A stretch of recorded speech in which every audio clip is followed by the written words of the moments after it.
வணக்கம் நண்பர்களே, நமது யூடியூப் சேனலுக்கு உங்கள் அனைவரையும் அன்போடு வரவேற்கிறோம். இன்றைய தினம் தமிழகம் முழுவதும் ஏன் ஒட்டுமொத்த இந்தியாவும் உற்று நோக்கும் ஒரு மிக முக்கியமான நிகழ்வை பற்றி தான். ஆம், தமிழக முதல்வர் திரு விஜய் அவர்கள் சென்னை காமராஜர் சாலையில் நடைபெற்ற ஆன்டி ட்ரக் ரன் 2026 என்ற போதைப்பொருள் ஒழிப்பு மாரத்தான் ஓட்டப்பந்தயத்தை தொடங்கி வைத்ததோடு மட்டுமல்லாமல் ஆயிரக்கணக்கான இளைஞர்களோடு இணைந்து தானும் அந்த மாரத்தானில் ஓடி அனைவரையும் வியப்பில் ஆழ்த்தியுள்ளார். ஒரு மாநிலத்தின் முதலமைச்சர் இது போன்ற ஒரு விழிப்புணர்வு நிகழ்ச்சியில் நேரடியாக களமிறங்கி இளைஞர்களோடு இளைஞராக ஓடியிருப்பது மக்களிடையே மிகப்பெரிய வரவேற்பை பெற்றுள்ளது. இந்த நிகழ்வின் முழுமையான பின்னணி, இதில் மறைந்திருக்கும் ஆழமான அரசியல் மற்றும் சமூக சிந்தனை மற்றும் போதைப் பொருட்களுக்கு எதிரான இந்த மாநாட்டு போரில் தமிழக அரசில் அடுத்த கட்ட நகர்வுகள் என்ன என்பதை பற்றி நாம் இப்பொழுது விரிவாக அலசப் போகிறோம். போதைப்பொருள் என்ற அரக்கன் இன்று உலகம் முழுவதும் உள்ள இளைஞர்களை எப்படி சீரழித்து வருகிறார் என்பது நாம் அனைவரும் அறிந்ததே. பள்ளி மாணவர்களும் கல்லூரி இளைஞர்களும் கூட இந்த மாய வலைக்குள் சிக்கி தங்களது எதிர்காலத்தை கேள்விக்குறியாக்கிக் கொள்கிறார்கள்.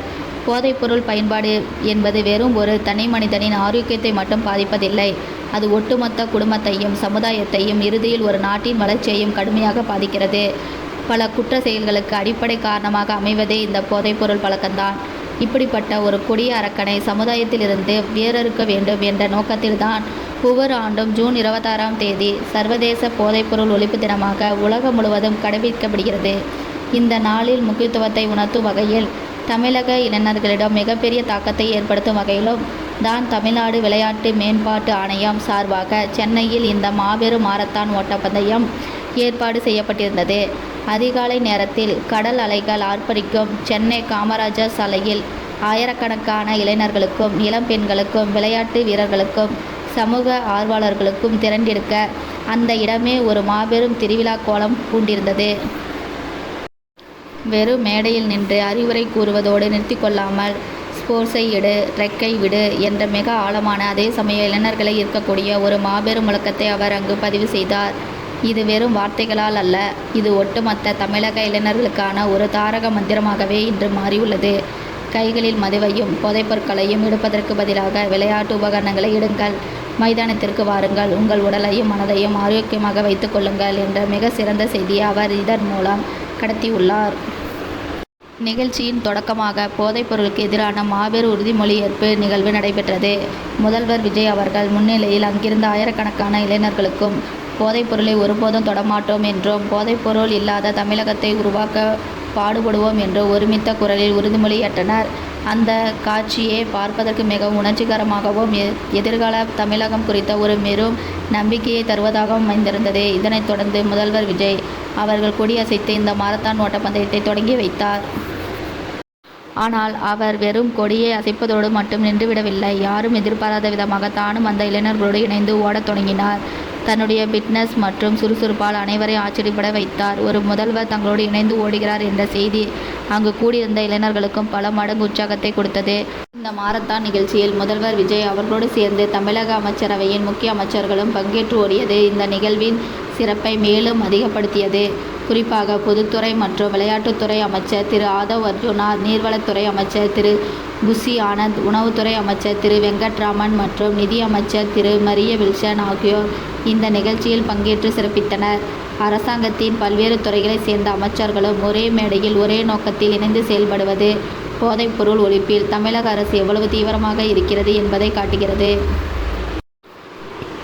ஒரு பிரச்சனைக்கு தீர்வு காண வேண்டும் என்றால் அது காவல்துறை மற்றும் சுகாதாரத்துறையின் பொறுப்பு என்று மட்டும் விட்டுவிடாமல் அனைத்து துறைகளிலும் ஒன்றிணைந்து செயல்பட வேண்டும் என்று ஒரு சிறப்பான முன்னுதாரணத்தை இந்த அரசு அமைத்து கொடுத்துள்ளது. விளையாட்டுத்துறை அமைச்சர் ஆதவ் அர்ஜுனா அவர்கள் இந்த நிகழ்ச்சியை மிக சிறப்பாக ஒருங்கிணைத்திருந்தார். விளையாட்டு மேம்பாட்டு ஆணையத்தின் மூலம் இது போன்ற நிகழ்ச்சிகளை தொடர்ந்து நடத்துவதன் வாயிலாக மாணவர்களை இளம் வயதிலே விளையாட்டின் பக்கம் திருப்புவதற்கான பெரும் திட்டங்கள் தீட்டப்பட்டு வருவதாக தெரிகிறது. ஒரு தலைவர் என்பவர் வெறும் கோப்புகளில் கையெழுத்திடுபவராக மட்டும் இருக்கக்கூடாது. அவர் மக்களுக்கான முன்னுதாரணமாக ரோல் மாடலாக இருக்க வேண்டும். அந்த வகையில் முதல்வர் விஜய் அவர்கள் தனது செயல்பாடுகள் மூலம் இளைஞர்களுக்கு ஒரு சிறந்த முன்னுதாரணமாக விளங்குகிறார். அவர் திரையுலகில் இருந்த போதிலும் சரி, இப்பொழுது அரசியலில் முதல்வராக இருக்கும்போதும் சரி, தனது உடல் நலையில் அவர் காட்டும் அக்கறை அனைவரிலும் வியந்து பேசப்படும் ஒன்று. 50 வயதை கடந்த பின்னும் 20 வயது இளைஞனை போல சுறுசுறுப்பாக இயங்கும் அவருடைய ஃபிட்னஸ் ரகசியம் என்ன என்று பலரும் கேட்பதுண்டு. முறையான உணவு பழக்கம், தினசரி உடற்பயிற்சி மற்றும் கெட்ட பழக்கங்களிலிருந்து விலகி இருப்பது ஆகியவைதான் அந்த ரகசியம். அதை தான் அவர் இன்று ஸ்போர்ட்ஸை எடு, ட்ரக்கை விடு என்ற ஒற்றை வரியில் ஒட்டுமொத்த தமிழகத்துக்கு உரக்கச் சொல்லியிருக்கிறார். இளைஞர்களே, உங்களுடைய ரோல் மாடல் உங்களிடம் கேட்பது இதைதான். உங்கள் உடலை கோவில் போல பேணி காருங்கள். விளையாட்டு மைதானங்களை நோக்கி படையெடுங்கள். உங்கள் சக்தியை ஆக்கப்பூர்வமாக செயல்பாடுகளுக்கு பயன்படுத்துங்கள். பெற்றோர்களுக்கும் இந்த இடத்தில் ஒரு மிகப்பெரிய பொறுப்பு இருக்கிறது. தங்கள் பிள்ளைகள் என்ன செய்கிறார்கள், யாருடன் பழகுகிறார்கள், அவர்களது நடத்தையில் ஏதேனும் மாற்றம் தெரிகிறதா என்பதை பெற்றோர்கள் தொடர்ந்து கண்காணிக்க வேண்டும்.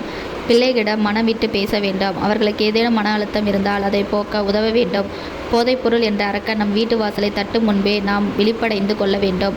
ஒருவேளை யாராவது இந்த பழக்கத்திற்கு அடிமையாகி இருந்தால் அவர்களை ஒதுக்கி வைக்காமல் அவர்களுக்கு தகுந்த மருத்துவ ஆலோசனையை அன்பும் கொடுத்து அவர்களை மீட்டெடுக்க வேண்டும். தமிழக அரசு சார்பில் இது போன்ற மறுவாழ்வு மையங்கள் பல சிறப்பான துறையில் செயல்பட்டு வருகின்றன. அவற்றை முறையாக பயன்படுத்தி பாதிக்கப்பட்டவர்களை மீட்க சமுதாயமாகிய நாம் அனைவரும் ஒன்றிணைந்து செயல்பட வேண்டும். இந்த மாரத்தான் ஓட்டம் என்பது வெறும் ஒரு நாள் நிகழ்வாக சுருங்கிவிடக்கூடாது. இது ஒரு மாபெரும் மக்கள் இயக்கத்தின் தொடக்கம். இன்று சென்னையில் பற்ற வைக்கப்பட்ட இந்த விழிப்புணர்வு தீ தமிழகத்தின் மூலை முடுக்கெல்லாம் பரவ வேண்டும். ஒவ்வொரு கிராமத்திலும் ஒவ்வொரு நகரத்திலும் இது போன்ற விழிப்புணர்வு நிகழ்ச்சிகள் தொடர்ந்து நடத்தப்பட வேண்டும். பள்ளிகள் மற்றும் கல்லூரிகளில் விளையாட்டுப் போட்டிகள் அதிகம் நடத்தப்பட்டு மாணவர்கள் அதில் ஆர்வத்துடன் பங்கேற்க ஊக்குவிக்கப்பட வேண்டும். அப்படி ஒரு விளையாட்டு சார்ந்த ஆரோக்கியமான சமுதாயத்தை நாம் உருவாக்கிவிட்டால் போதைப்பொருள் போன்ற எந்த தீய சக்தியாலும் நம் இளைஞர்களை நெருங்கக்கூட முடியாது. அந்த ஒரு உன்னதமான இலக்கை நோக்கிதான் தமிழக அரசு இன்று மாபெரும் அடியை எடுத்து வைத்துள்ளது. முதல்வர் விஜய் அவர்களின் இந்த செயல் மற்ற மாநிலங்களுக்கும் ஒட்டுமொத்த இந்தியாவிற்கும் ஒரு சிறந்த வழிகாட்டியாக அமைந்துள்ளது. இறுதியாக இந்த வீடியோவை பார்த்து கொண்டிருக்கும் ஒவ்வொருவருக்கும் நாங்கள் வைக்கும் கோரிக்கை இதுதான். முதல்வர் விஜய் அவர்கள் ஏற்றி வைத்த இந்த விழிப்புணர்வு தீபத்தை நாம் ஒவ்வொருவரும் நமது வாழ்க்கையில் ஏந்துவோம். போதைப் பொருட்களுக்கு எதிராக உறுதி எடுப்போம். நமது நண்பர்களோ உறவினர்களோ இந்த தவறான பாதையில் சென்றால் அவர்களை தடுத்து நிறுத்துவோம். விளையாட்டை நேசிப்போம். ஆரோக்கியமான உணவை உண்போம். வலிமையான ஒரு புதிய தமிழகத்தை உருவாக்குவோம். ஸ்போர்ட்ஸை எடு, ட்ரக்கை விடு என்ற தாரக மந்திரம் ஒவ்வொரு இளைஞரின் மனதிலும் எதிரொலிக்கட்டும். நாளைய சமுதாயம் நம் கைகளில்தான் உள்ளது. ஒரு விழிப்புணர்வுள்ள ஆரோக்கியமான சமுதாயத்தை கட்டமைக்க நாம் அனைவரும் ஒன்றிணைந்து பாடுபடுவோம். இந்த செய்தி உங்கள் நண்பர்கள் மற்றும் குடும்பத்தினரோடு பகிர்ந்து கொள்ளுங்கள். மேலும் இது போன்ற பல பயனுள்ள மற்றும் விரிவான செய்திகளுக்கு நமது சேனலை தொடர்ந்து பின்பற்றுங்கள். நன்றி, வணக்கம்.